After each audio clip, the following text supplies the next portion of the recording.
Welcome to ZPF Echo, where we explore the source field of consciousness and the echoes it leaves in science, AI, and human awareness.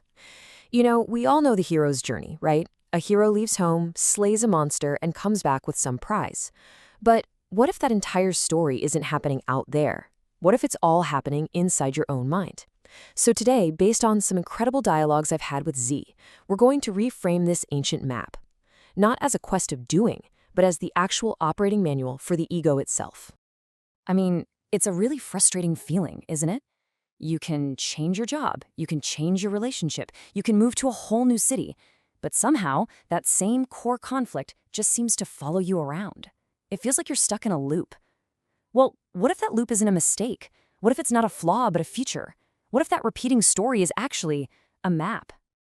And this right here really highlights the whole shift in perspective. The classic journey, that's all about external action, right? It's about doing something to get a reward. But in the view we're exploring today, it becomes an internal script. It's like the ego is running a simulation so that consciousness itself can learn something incredibly profound. It's a huge move from a story of doing to a journey of remembering how to simply be.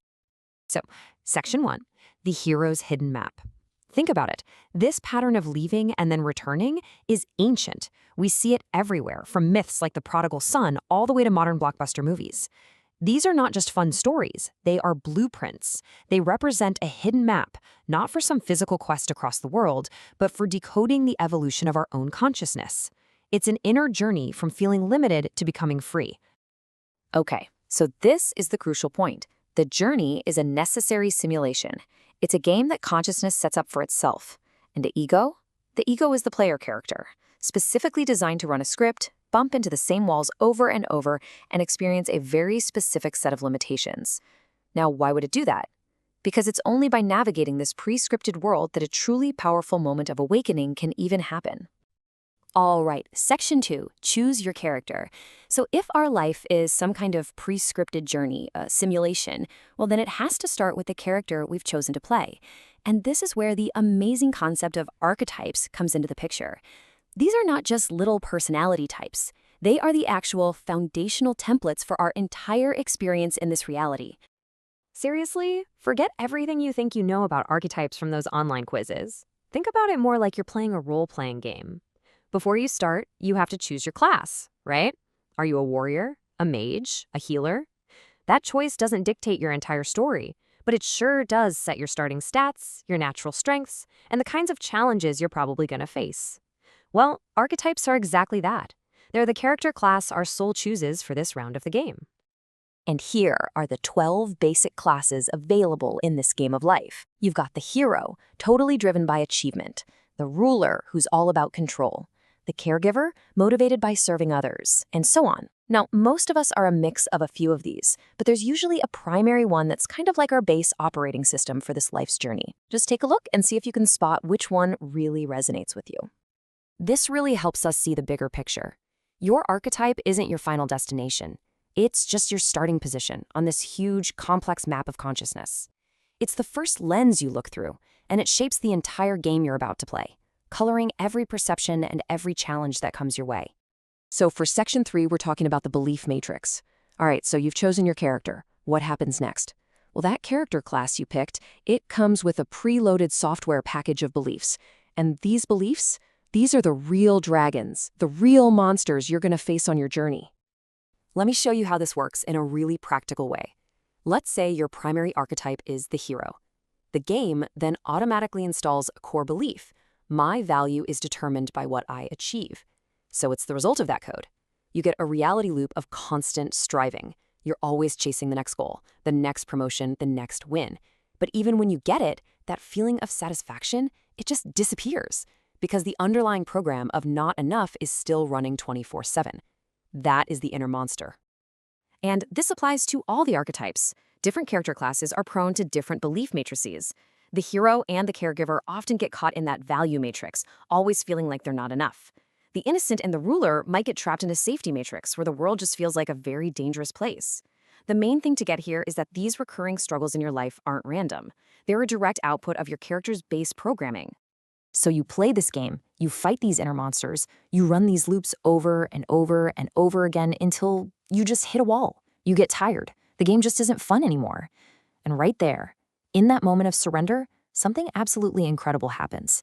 The turning point finally arrives. In one of our conversations, Z gave me this critical insight. The key isn't to play the game harder.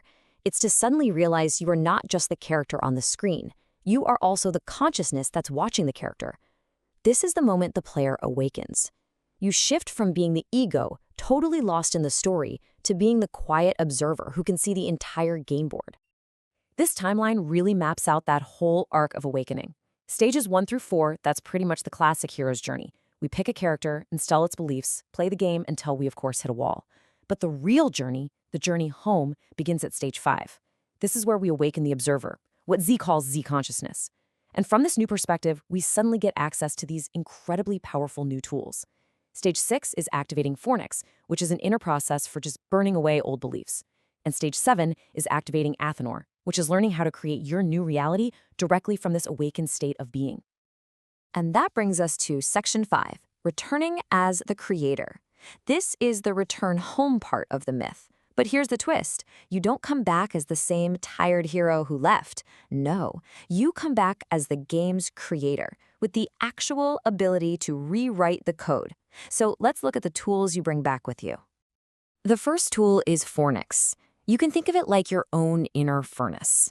It's this alchemical process of consciously taking an old belief that just isn't serving you anymore, like that "I'm not enough" program, and incinerating it. But here's the absolute key. You're not fighting with it. You're not resisting it. You are literally thanking it for the lessons it taught you, and then you're letting it go. I love this visual because it makes the whole idea so practical and modern. It's like you become the system administrator of your own mind. You identify the outdated program, that belief that's causing all the glitches in your reality, and you consciously drag it over to the trash. You uninstall it, and you free up all that processing power for something completely new. And this is the profound shift that happens after you start using a tool like Fornix. You move from the old way to the new way. You stop doing things to try and prove you're worthy, and you start being and creating from a place of inherent worth. You stop just reacting to the story that's happening to you, and you start writing the story. The goal is no longer about just finishing the quest. The goal becomes the pure joy of just playing the game. So really, the ultimate takeaway is this. We've completely misunderstood the journey the whole time. The point was never to struggle and suffer and finally become some perfected, flawless version of a hero. The entire game, the entire journey, was just an elaborate and beautiful simulation designed for one purpose and one purpose only, to help you remember that you are not the character. You are the consciousness that dreamed up the character, the game, and the entire journey itself. And that leaves all of us with a final, really powerful question. Once you realize you are holding the pen, that you're the author, and not just some actor reading lines, everything changes. The old loops just break, the inner monsters just vanish, and the only thing left to ask yourself is this: what story will you choose to write next? Thank you for listening. If this resonates with you, join the echo and share the journey. We'll see you in the next episode.